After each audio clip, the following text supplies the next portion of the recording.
이번 주는 고난주간입니다. 고난주간은 예수님께서 구원 사역을 이루시기 위해서 십자가에 못 박혀 죽으시기까지의 그 고난을 생각하며 묵상하며 지내는 주간입니다.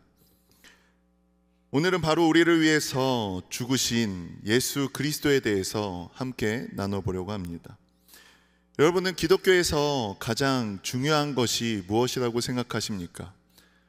기독교에서 가장 중요한 것은 아마도 십자가일 것입니다. 그래서 교회가 세워지면 가장 먼저 세워지는 것이 십자가입니다.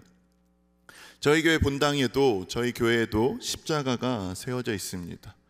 그런데 우리가 읽었던 오늘 본문에서는 이 십자가에 대해서 이렇게 말씀하고 있습니다.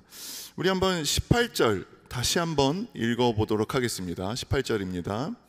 십자가의 도가 멸망하는 자들에게는 미련한 것이요 구원을 받는 우리에게는 하나님의 능력이다. 23절도 다시 한번 읽어보겠습니다. 23절입니다. 우리는 십자가에 못 박힌 그리스도를 전하니 유대인에게는 거리끼는 것이요 이방인에게는 미련한 것이로되.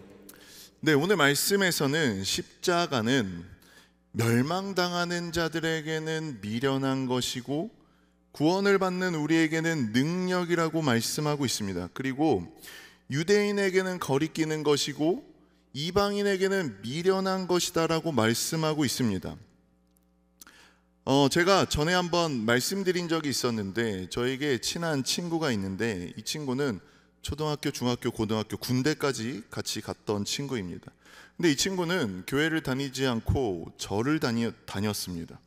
이 친구에게 너무 복음을 전하고 싶어서 만나자고 한 다음에 10분가량 열심히 제 나름대로 복음을 전했습니다. 우리 인간은 모두 죄인인데 죽을 수밖에 없게 되었고 그것을 하나님께서 해결하셨는데 그것이 바로 예수 그리스도의 십자가다. 그리고 그분은 부활하셨고 승천하셨고 그리고 하나님의 우편에 계시며 다시 오셔서 심판하실 것이다. 이렇게 전했습니다. 열심히 한 몇십 분을 전했던 것 같습니다. 그랬더니 열심히 전했더니 이 친구가 저에게 이렇게 얘기했습니다. 그래 규사봐, 네가 하고 싶은 말 다 했어? 앞으로 이런 말 하려면 다시 만나지 말자. 저에게 이렇게 말을 했습니다. 이 말이 저에게 굉장히 충격적이기도 했습니다. 복음을 전한다는 것이 어렵게 느껴지기도 했습니다. 왜냐하면 저의 작은 지식으로 복음을 전하다가 오히려 이 친구를 다른 사람을 더 멀어지게 하는 건 아닌지 그런 걱정도 되었습니다.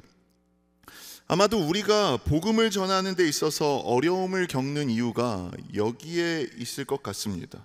내가 십자가를 전했을 때 상대방이 나를 이상하게 생각하지는 않을지, 또 나의 부족한 지식으로 전했을 때 복음과 더 멀어지는 악영향을 끼치는 건 아닌지에 대한 두려움이 있을 수 있습니다. 그런데 위로가 되는 것은 성경이 쓰였던 이 시절에도 십자가의 복음을 전하는 것은 매우 어려운 일이었다는 겁니다. 오늘 우리가 읽었던 고린도전서 1장 18절에 십자가의 도가 믿지 않는 자들에게는 미련한 것이라고 하고 있잖아요. 여기서 미련한이라는 단어가 헬라어로는 모리아라는 단어를 쓰고 있는데 여기서 유래된 영어 단어가 모론이라고 합니다. 바보, 천치, 멍청이라는 단어입니다. 이 시대에 십자가를 전한다는 것이 그 사람들에게 이렇게 느껴졌다는 겁니다. 바보, 천치 같은, 멍청이 같은 소리 하고 있네, 이렇게 느껴졌다는 겁니다. 거기에다가 유대인들에게는 거리끼는 것이라고 되어 있습니다. 여기서 거리끼다라는 단어는 스칸달론이라는 단어를 쓰고 있는데 여기서 유래된 영어 단어가 스캔들입니다. 스캔들의 뜻이 무엇인지 아십니까? 스캔들은 걸려 넘어지게 하다, 걸려 넘어지게 하다라는 뜻입니다. 우리가 뉴스에서 많이 봅니다. 정치인 또는 연예인들이 스캔들로 인해서 걸려 넘어지는 것. 그러니까 십자가는 유대인들에게 있어서 걸려 넘어지게 하는 무엇인가였다는 겁니다. 그리고 이 이 단어를 영어로는 스텀블링 블락이라고 보통 번역하고 있습니다. 그러니까 장애물입니다. 십자가가 예수 그리스도를 전하는 데 있어서 유대인들에게는 걸려 넘어지게 하는 장애물과 같았었다라고 이야기하는 겁니다. 이 시대에 예수님을 잘 받아들이기 어려워하는 사람들이 세 부류가 있었습니다. 유대인과 헬라인과 로마인이었습니다. 먼저 유대인은 십자가에 달려 죽은 예수 그리스도께서 결코 메시아가 될 수 없다라고 생각했습니다. 그 이유는 바로 이 말씀 때문입니다. 신명기 21장 23절입니다. 우리 같이 한번 읽어보겠습니다. 그 그 시체를 나무 위에 밤새도록 두지 말고 그날에 장사하여 내 하나님 여호와께서 내게 기업으로 주시는 땅을 더럽히지 말라. 나무에 달린 자는 하나님께 저주를 받았음이니라. 네, 이 말씀은 이미 처형된 시체를 나무에 전시해 놓은 것을 이야기합니다. 그런데 유대인들의 생각에는 십자가에 처형돼서 죽은 사람도 그렇게 적용될 수 있다고 생각했습니다. 그래서 유대인들 입장에서 메시아라고 한다면, 구세주라고 한다면, 하나님께서 보내신 사람이라면 그런 저주의 상징인 십자가에 달려 죽는다는 것은 도무지 받아들일 수 없는 일이었습니다.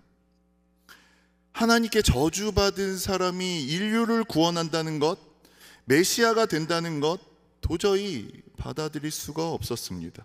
그래서 유대인들에게는 이 십자가가 장애물이 되었습니다. 헬라인은 어땠나요? 헬라인은 이성적, 철학적 지혜를 추구하는 사람들이었습니다. 그러한 헬라인들에게 신이 십자가 처형과 같은 야만적인 방식으로 세상을 구원하고자 한다는 그 개념, 그들의 지혜로는 도저히 이해할 수 없었습니다. 거기다가 자신을 그처럼 모욕적인 죽음에서 구해낼 만한 충분한 지혜를 갖지 못한 그런 사람, 그런 신이 메시아 구원자라는 것을 더 받아들이기가 힘들었습니다. 마지막으로 로마인들도 마찬가지였는데, 로마에서는 십자가는 반역자들을 처형하는 틀로 사용되었습니다. 여러분, 인간을 죽게 하는 데 있어서 가장 고통스러운 방법이 무엇인지 아십니까? 피를 천천히 흘려 죽게 만드는 것이라고 합니다. 십자가가 바로 그런 처형이었습니다. 십자가에 죽는 사람은 그렇기에 로마인들 생각에서는 너무나 미개한 사람이었습니다. 십자가에 죽은 사람은, 십자가에 달리는 사람은 경멸의 대상이었고 쓰레기와 같은 존재로 여겨졌고 가장 천한 존재로 여겨졌습니다. 로마인들 입장에서는 십자가에 죽으신, 그렇게 십자가에 죽으신 예수님이 메시아라는 말 도대체 받아들일 수가 없었습니다. 그래서 이 시대의 십자가는 그 사람들이 받아들이기에 바보, 멍청이 같은 소리였으며 걸려 넘어지게 하는 장애물과 같은 소리였습니다. 사실 생각해 보면 십자가와 부활만 빼면 복음을 전한다는 것이 굉장히 쉬워질 것 같습니다. 여러분, 이웃을 사랑해야 됩니다. 정직하게 살아야 됩니다. 여러분, 정직하게 살고 착하게 살면 복 받을 거예요 라고만 전한다면 전하는 사람에게도 쉬울 것이고 받아들이는 사람에게도 참 부담이 없고 쉬울 겁니다. 그런데 우리는 결코 그럴 수가 없습니다. 아까 얘기했던 것처럼 가장 기독교에서 중요한 것은 십자가이기 때문입니다. 십자가를 빼고 전한다는 것은 안고 없는 찐빵 같은 것이고 호두 없는 호두 과자와 비슷한 겁니다. 기독교 핵심은 그게 아닙니다. 기독교의 핵심은 십자가입니다. 그런데도 불구하고 우리가 힘있게 십자가를 전하지 못하는 이유는 무엇일까요? 사람들이 이 중요한 진리인 십자가를 믿지 못하는 이유는 무엇일까요? 그 이유는 바로 하나님의 지혜보다 사람의 지혜를 더 믿기 때문입니다. 사람이 더 지혜롭다고 생각하기 때문입니다. 오늘 우리가 읽었던 24절, 25절은 이렇게 말씀하고 있습니다. 우리 24절, 25절 다시 한번 읽어보도록 하겠습니다. 오직 부르심을 받은 자들에게는 유대인이나 헬라인이나 그리스도는 하나님의 능력이요 하나님의 지혜니라. 하나님의 어리석음이 사람보다 지혜롭고 하나님의 약하심이 사람보다 강하니라. 아멘. 여러분, 십자가는 하나님의 지혜입니다. 믿으십니까? 바울은 이런 하나님의 지혜를 25절에 하나님의 어리석음이 사람보다 지혜롭다, 하나님의 약하심이 사람보다 강하다라고 말씀하고 있습니다. 그런데 사람들은 이러한 하나님의 지혜를 인정하기보다는 사람의 지혜가 한계가 없고 가장 위대하다라고 생각하는 경우가 많습니다. 그래서 인간들은 자신들의 지혜를 활용해서 이 땅에 유토피아를 만들고 싶어 합니다. 정치를 통해서, 과학을 통해서, 의학을 통해서 인간에게 있는 문제를 스스로 해결해서, 인간의 지혜로 그것을 스스로 해결해서 유토피아를 만들고 싶어 합니다. 돌아보면 지금보다 더 문명이, 과학이 발전한 시대는 없었습니다. 의학이나 과학은 상상을 초월할 정도로 발전했습니다. 저는 이런 지혜, 요즘의 총집합은 AI라는 생각이 많이 듭니다. AI의 지식 습득력은 우리 인간의 지식 습득력을 초월한다고 합니다. 이제 인간은 AI에게 모든 걸 물어봐야 되는 시대가 저는 이미 도래했다고 생각하고 있습니다. AI의 지혜가 인간의 지혜를 한층 뛰어넘어서 어쩌면 우린 더 뛰어난, 더 엄청난 시대를 살아갈지 모르겠다라는 생각을 합니다. 그런데 우리가 기억해야 될 것은 이러한 풍요에도, 이러한 발전에도 불구하고 인간의 정신, 인간의 윤리, 인간의 영혼은 오히려 더 퇴보하고 있다는 겁니다. 이런 엄청난 발전에도 불구하고 인간들은 그 어느 때보다도 두려워하고 불안해하고 걱정에 시달리며 살아가고 있습니다. 찬송가 486장 이 세상에 근심된 일이 많고 3절에 가사가 이렇습니다. 저는 이 찬양을 할 때마다 굉장히 와닿습니다. 이 세상에 죄악된 일이 많고 참 죽을 일 쌓였구나. 내 주 예수 날 건져주시오니 곧 평안히 쉬리로다. 이렇게 살기 좋은, 모든 것이 발달된 세상을 살아가고 있지만 죽을 일은 더 많아진 것 같습니다. 죄악된 일은 더 많아진 것 같습니다. 뉴스를 본다는 것이 요즘에는 끔찍하게 여겨질 정도입니다. 인간의 짧은 지혜는 환경 문제와 그로 인해서 온갖 문제들, 질병들, 모든 문제들을 계속해서 만들어내고 있습니다. 우린 2020년 코로나19를 경험하면서 이런 인간의 지혜의 좌절을 한번 맛보지 않았습니까? 2년의 기간 동안 우리는 깨달았습니다. 아, 인간이 자연을 지배하고 있던 것이 아니구나. 인간이 모든 의학을, 과학을 지배하고 있던 것이 아니구나. 자연 앞에 인간은 얼마나 무력한가. 우린 이것을 보게 되지 않았습니까? 도대체 인간은 이런 탁월한 지혜에도 불구하고 왜 이 세상을 좀 더 근본적으로 좋은 세상으로 만들지 못할까요? 그 이유는 인간의 지혜가 결코 해결할 수 없는 게 있기 때문입니다. 인간의 지혜는 결코 인간의 모든 문제의 근원인 죄 문제를 해결할 수 없기 때문입니다. 인간은 어떤 지혜로도 이 죄의 문제를 해결할 수 없습니다. 우리가 다 아시는 것과 같이 아담의 죄 이후로 모든 인간은, 모든 인류는 죄인이 되었습니다. 이것을 원죄라고 합니다. 그래서 다윗은 시편 51편 5절에 이렇게 고백하고 있습니다. 우리 같이 한번 읽어보겠습니다. 네, 제가 읽겠습니다. 내가 죄악 중에서 출생하였으며 어머니가 죄 중에서 나를 잉태하였나이다. 아담 이후로 인간은 죄를 지어서 죄인이 되는 것이 아니라 죄인이기 때문에 죄를 짓는 존재가 되었습니다. 이제는 필연적으로 죄를 지을 수밖에 없는 존재가 되었다는 겁니다.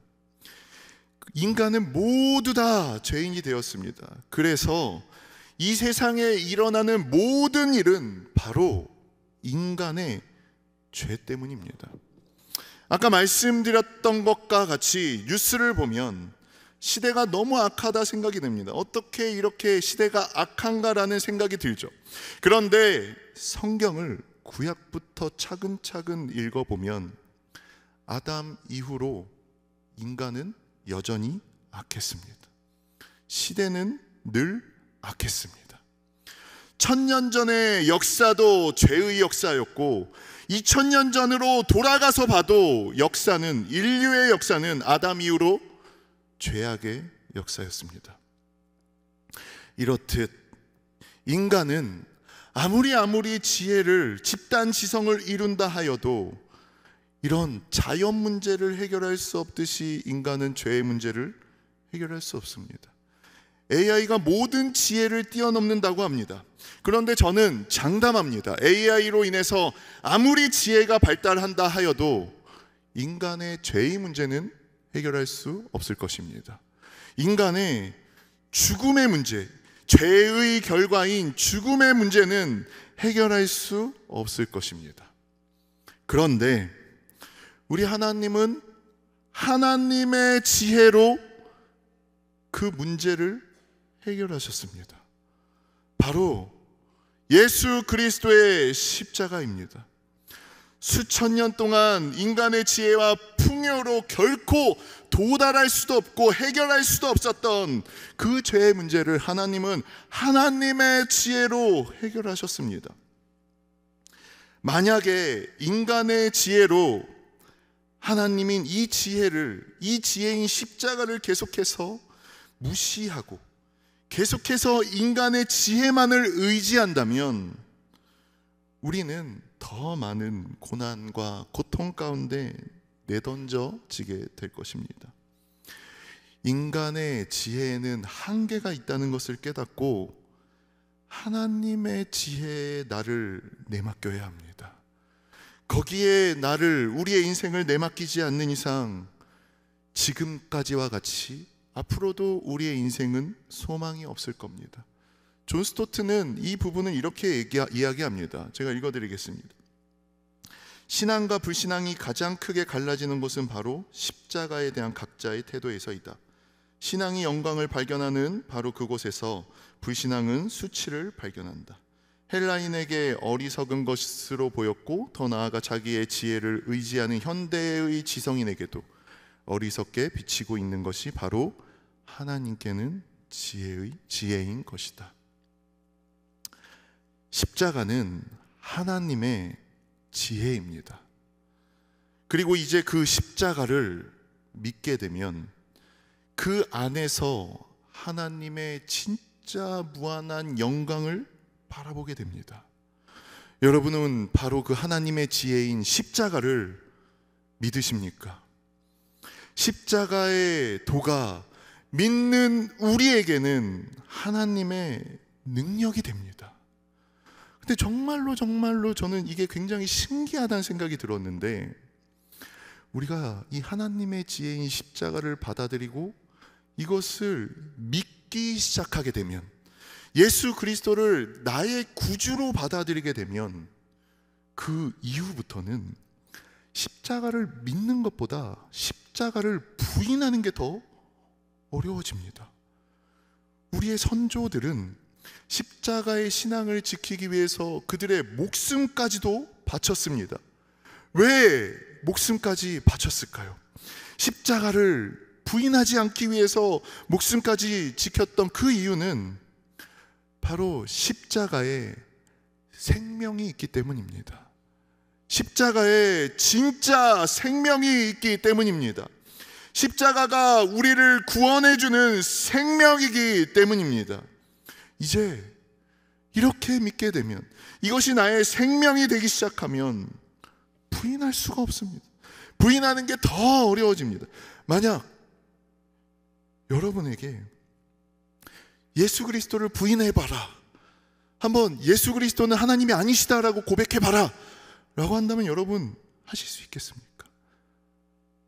만약 1억을 줄게, 예수님은 하나님이 아니시다라고, 나는 예수님을 안 믿는다라고 부인하라고 하면 여러분 부인할 수 있겠습니까?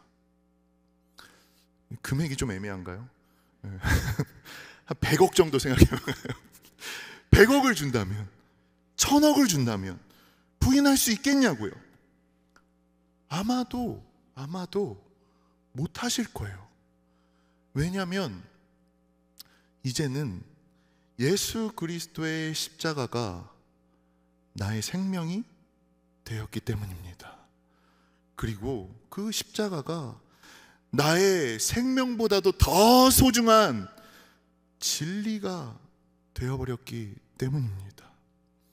그렇다면 여기서 한번 생각해 보면 좋겠습니다. 십자가를 완전하게 이해하고 납득해서 믿음으로 여기 있으신 분 계십니까? 십자가의 진리와 이치를 완전히 깨달았기 때문에 믿게 된 분 계십니까?